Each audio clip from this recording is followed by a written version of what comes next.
Hey everybody, happy Sunday.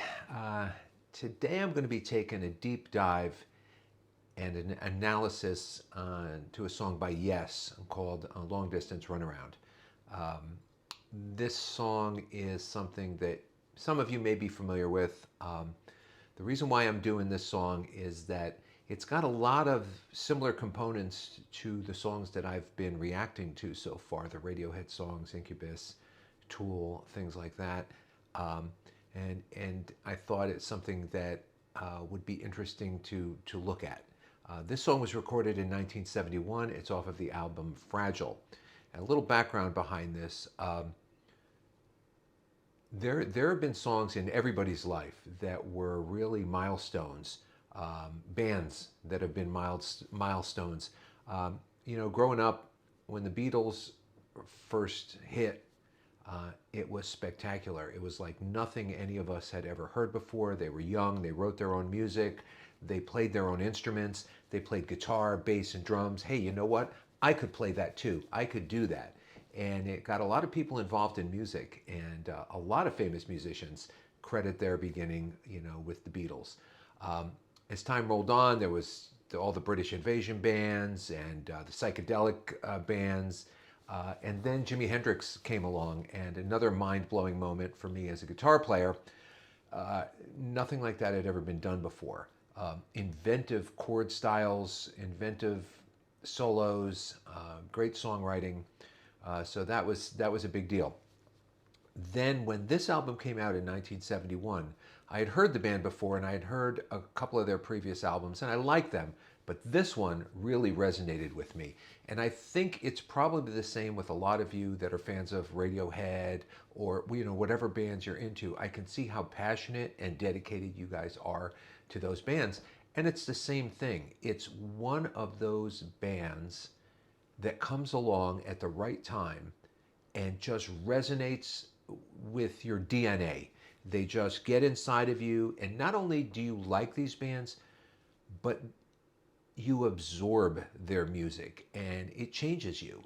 You think differently, you listen differently, and so that's what I like about all your suggestions and all your comments out there. I can tell how passionate you guys are about the music that you like, and I love listening to that stuff. And when I hear your passion for it, it really it adds something special to my reaction to it and to my listening to it. So I want to thank you guys for your comments and thank you guys for subscribing. So let's take a look at this song by Yes. There's some interesting components in this song, and I'm going to stop and go as we go. I'm going to grab my guitar, my bass, and play little keyboards, and we're going to pick it apart and see, what's going on inside this song. So let's start with the introduction. We have a guitar part and a little harmonized keyboard part at the same time.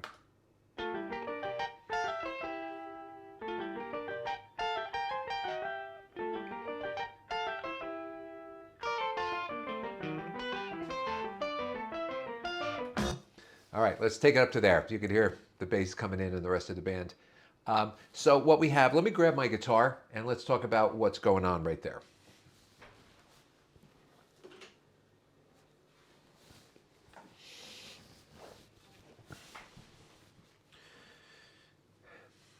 Okay, so a little hard to play sitting down, but I'll give it my best shot. So what we have is the introduction.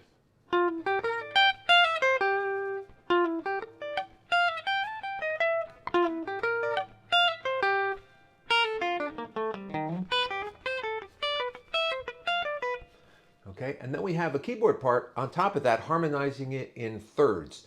If you're not a music theory person, it just means there are two notes and they're a certain distance away from each other.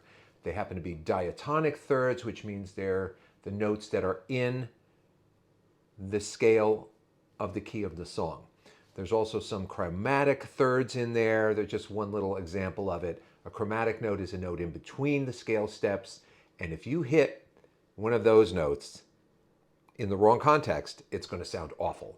But if you hit it in the right context, it works great. And in this context, obviously, it works great because it's sliding up to a note that's in the scale. So it sounds pretty cool. So let's look at that keyboard part over here.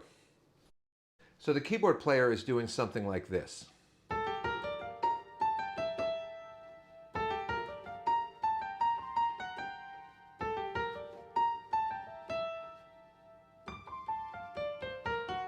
And then up this line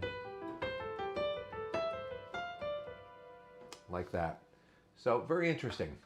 Okay, so we have those two parts, and what I've done is I've set up that keyboard part. I made a little MIDI file over here in Logic, and I'll play along with that, and we'll see how they sound harmonized together.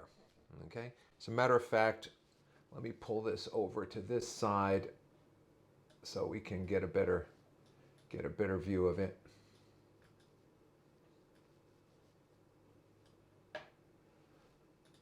Okay, let's listen to what we got.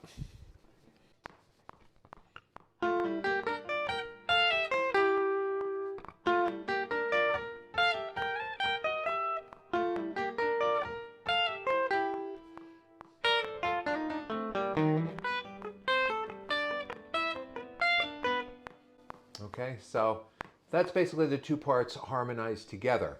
The next thing we have is the bass coming in, and let's take a look at the bass part. Let me grab the bass. Let's take a look at the bass part. The bass part is outlining a C chord, and the guitar and the keyboard are outlining a G minor 7 to a C. And again, if you know something about music theory, that's something called a 2-5, but it's not functioning in that capacity over the C chord the whole time. It's acting as a C dominant 9 chord. So let's take a look at that bass line. It's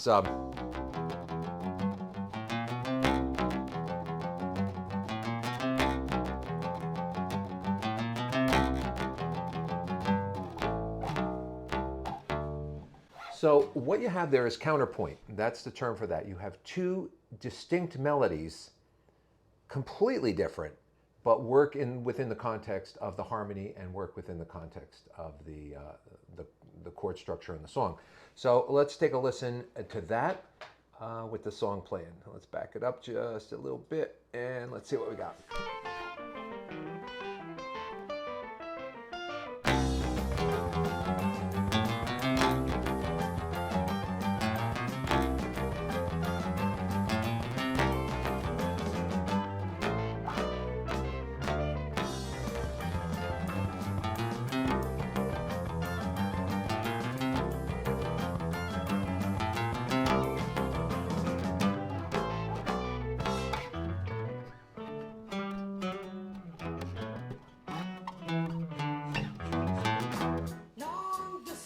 Okay, at this point, what we have some chords on the keyboard. We have the bass doing kind of a syncopated line, and we have a guitar doing some doubling of the bass parts and some flourishes. Let's take a look at those since I have the bass in my hand here. Let's give it a try.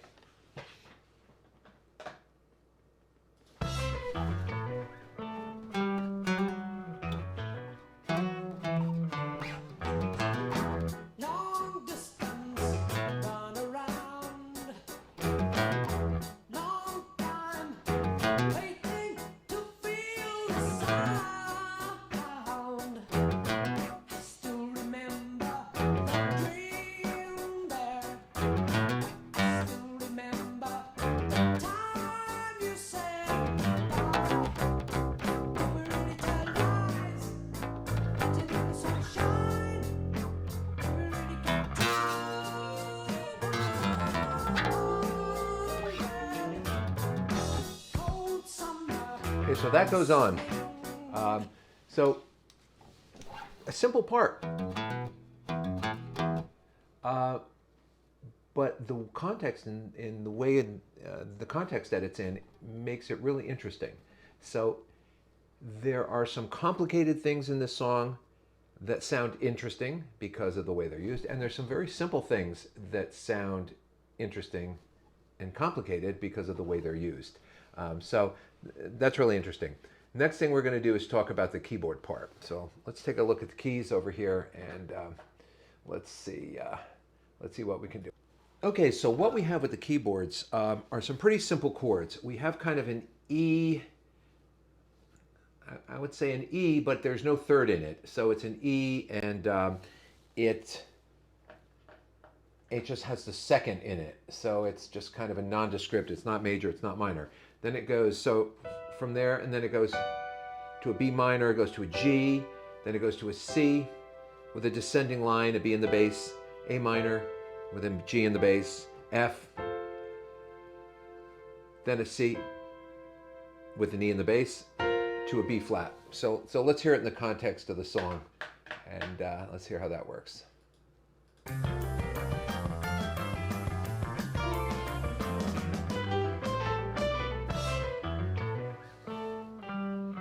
So here comes the E to B minor part. Long distance run around. Long time waiting to B minor, feel the sound. Still remember the dream. to a G, Still remember up to the C, and those descending lines. really tell lies. Acting in the sunshine. Really got to B flat. And then back up to the E. hold summer listening. So what's interesting there is you have the phrase starting on an E and ending on a B flat. Those chords couldn't be more unrelated. So it's really an interesting thing there. But they sound totally natural. So that's what's going on with the keyboard part. Let's go back to the guitar part and talk about the little guitar flourishes that are happening during the verse. So let me grab my guitar. Okay, so let's look at the guitar part. What's happening during the verses are, well, there's an interesting thing going on there. There's something called a polyrhythm that's going on in the verses. And what a polyrhythm is really two time signatures stacked on top of each other. So this song is in 4.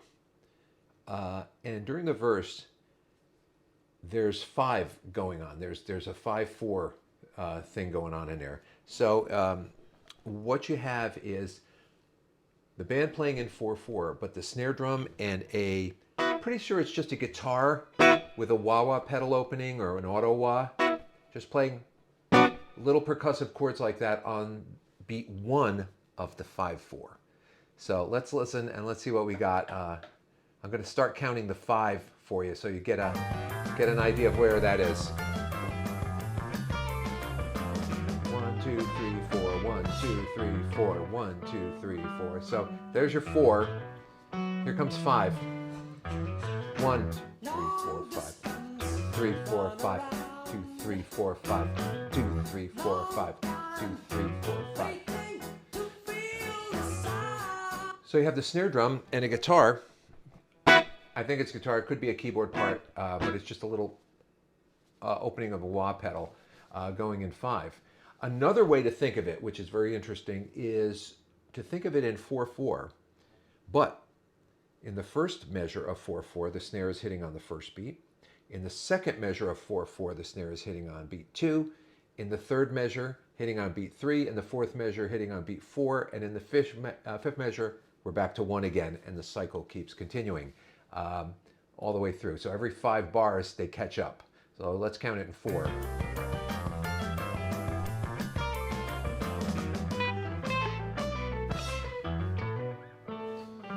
So here we do, count it in 4, and you'll hear the snare different on each one.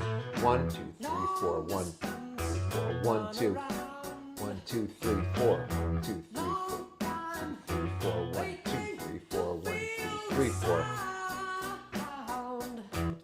So it's a really interesting technique that they're using there. There's a polyrhythm, but it's so subtle.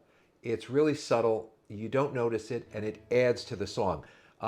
So a couple of you have made comments about songs that are complicated and the fact that you don't like songs that sound like they're complicated just to be complicated. And you know what? I agree with you. There are certain bands that I listen to that just sound overly complicated and the music becomes ugly. I don't like it. Not the case here, and not the case with the Radiohead. That was really what we were talking about. it's complicated because it's smart. It's smart, it's cutting edge, it's different. And that's what makes at least this song similar to what you guys were talking about with the Radiohead stuff.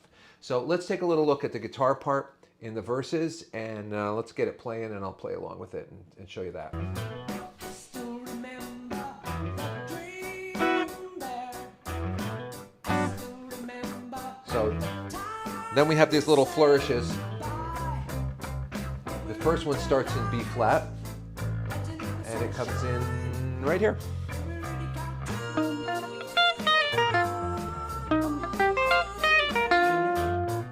And then, so one of the guitar tracks is just doubling the bass.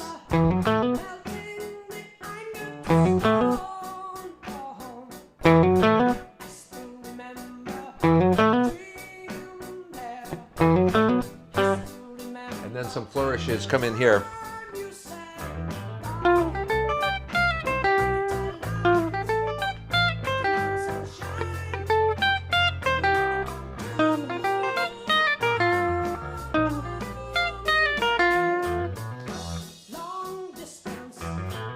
And then it pretty much keeps going on, doing the same thing through the verses. And then at the end, there's a tiny little coda where the song goes into another song that's called Chandeliera Promontoris. And that song was composed mostly using the bass guitar. So it's a composition of Chris Squires, and he's playing bass guitar. What I had read about this album is that I think it was Atlantic Records was in such a rush to get this album out that they didn't have enough material for the album. So each member of the band did a little solo project on here. And it's what makes the album interesting. You know, the keyboard player is playing, I think, a little Brahms piece that is kind of updated. Bill Bruford is playing some crazy drum thing. Chris Squire is doing this Chandeliera Promontoris, and Steve Howe is doing Mood for a Day. It's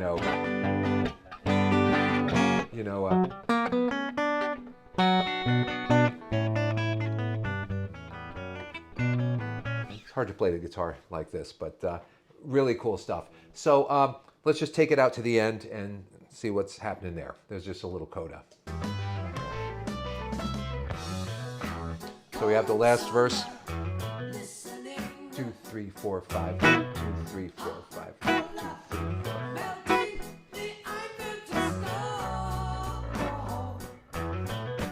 3, 4, 5. 2, 3, 4, 5. 1, 2, 3, 4, 5. 1, 2, 3, 4, 5. 2.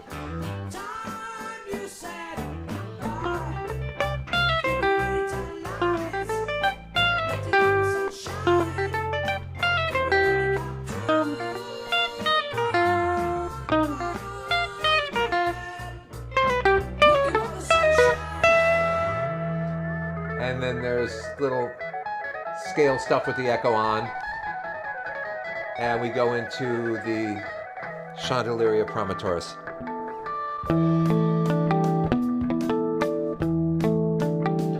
Interesting things about this is that this is in 7/4 and it's chordal harmony. The chords are built on fourths. And then there's a lot of counterpoint, like,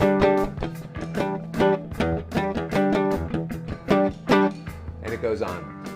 So that's what this song is all about. There's some really cool parts to it. There's the counterpoint in the beginning, the harmonized lines. There's the polyrhythm in the verses. There's a little development of the little themes, while in the intro you have, in the flourishes, they're a little bit different.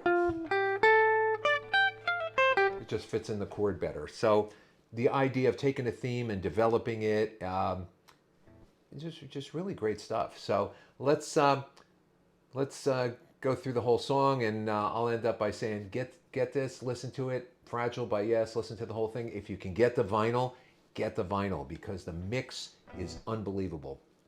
For an analog recording done in 1971, listen to it, especially Roundabout. You know, listen to that. Maybe we'll do a deep dive on that at some point. And check it out. Hopefully it transfers over to MP3 and you can hear what I'm talking about. Otherwise, go to your local thrift store and try to pick up a clean copy of this and listen to it. It's really a wonderful mix. Okay, guys, thanks, and I'll see you next time.